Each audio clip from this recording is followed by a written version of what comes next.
လေကျဲတဲ့ဂျပန်မောင်ဘရိုနီကာတိုင်ပွဲရဲ့နဲ့အလဲထိုးပြီးနိုင်ယူ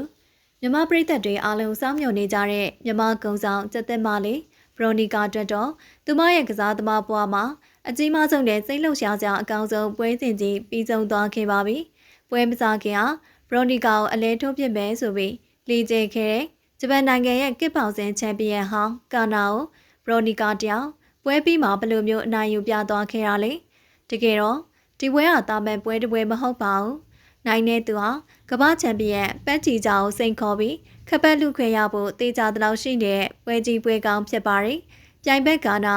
ဝမ်ရဲ့ချန်ပီယံဟာစတန်ကိုတော့အမှတ်နဲ့နိုင်ယူခဲ့ပြီး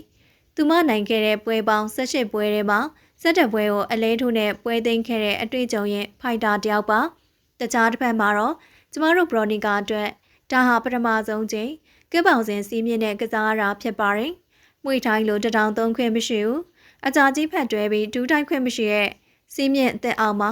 ဘရိုနီကာဘယ်လိုကစားမလဲဆိုတာပွဲမစခင်ကအလုံးစိတ်ပူခဲ့ကြတာပါ။ဒါပေမဲ့လေဘရိုနီကာသူမရဲ့ငယ်ကုန်းအရက်မောင်းနဲ့အလံအားသာချက်တွေကိုသုံးပြီးအကောင်းဆုံးလုပ်ပြသွားနိုင်ခဲ့ပါတယ်။ပွဲရင်းအခြေအနေကိုကြည့်ရအောင်ဗျာ။ပထမအချိန်မှာဘရိုနီကာအနေနဲ့တော်တော်လေးကိုလန်းဆန်းနေသေးတဲ့အတွက်သူ့ရဲ့လက်သီးတွဲလုံးတွေအထူးသဖြင့်ပြောင်းလက်သီးတွေနဲ့အကွာဝေးတောင်းလျှောက်ထိန်ပြီးကာနာကိုတိုက်ဆင်ဆင်သွားခဲ့ပါတယ်။ပေါင်းစင်နီးစနစ်ပိုင်းမှာဘရိုနီကာဟာကာနာထက်တိတိတသားအများကြီးအားသာချက်ရှိခဲ့ပြီးတည်တည်သက်လေးကစားပြသွားတာကိုတွေ့ရပါတယ်။ဒါပေမဲ့ဒုတိယချီရောက်တဲ့အခါမှာတော့ကစ်ပေါင်စင်တွေရဲ့ထုံးစံတိုင်းကာနာကတပြေးပြေးချင်းအရှိန်တင်လာပါတယ်။ကာနာဘရိုနီကာနာကိုကတ်နိုင်ဖို့အတွက်ဘရိုနီကာရဲ့တောင်းလျှောက်တက်လာတဲ့ကောင်တာဖြောင်းတဲ့တီကိုအထိနာခံပြီးတော့တိုးဝင်ခဲ့ရတာပါ။ဒါပေမဲ့ကာနာရဲ့အောက်ခြေကန်ချက်တွေကလည်းဘရိုနီကာကိုတော်တော်လေးကိုဒုက္ခပေးသွားခဲ့ပါတယ်။တတိယချီလောက်ရောက်တဲ့အချိန်မှာတော့ကာနာရဲ့အောက်ခြေကန်ချက်တွေကြောင့်ဘရိုနီကာရဲ့ခြေထောက်ကတိတိတတ်တာလှုပ်ရှားမှုနေကွေးသွားပြီးခြေထောက်ထောက်ဖို့တော့ရုန်းကန်ခဲ့ရပါတယ်။တချို့ချိန်တွေမှာဘရိုနီကာအနေနဲ့များတဲ့တောင်းနေရနေရုံထွက်ဖို့အတွက်ဖက်တွဲပြီးတူးတိုက်တာမျိုးဖြစ်သွားခဲ့လို့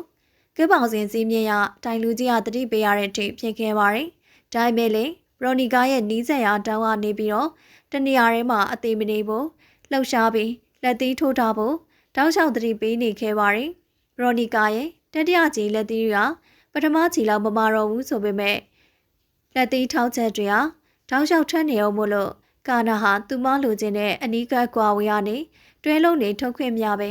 အမတ်ရမှုနှိမ်သွားခဲ့ရပါတယ်။ပွဲပြီးမှာတော့ကာနာရဲ့မျက်နှာမှာထိခိုက်ဒဏ်ရာတော်တော်များများရသွားခဲ့ပြီးလက်သီးထိချက်အရေးအတွက်က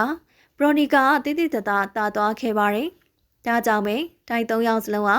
ဘရိုနီကာကိုအမတ်နဲ့တညီတညွတ်တဲ့အနိုင်ပေးလိုက်တာဖြစ်ပါတယ်။ဒီနိုင်ပွဲကြောင့်ဘရိုနီကာဟာသူမမှာကစ်ပေါင်စင်အခြေခံအရေးချင်းကောင်းကောင်းရှိတယ်ဆိုတာသက်သေပြနိုင်ခဲ့ပြီးရှေ့လျှောက်ကစ်ပေါင်စင်ရောမှိထိုင်းမှာပါချန်ပီယံလူခွင့်ရဖို့အတွက်လမ်းပွင့်သွားခဲ့ပြီးဖြစ်ပါတယ်။နည်းနည်းလေးပုံမြန်ပြီးပါဝါပပထိုးနိုင်ရင်တော့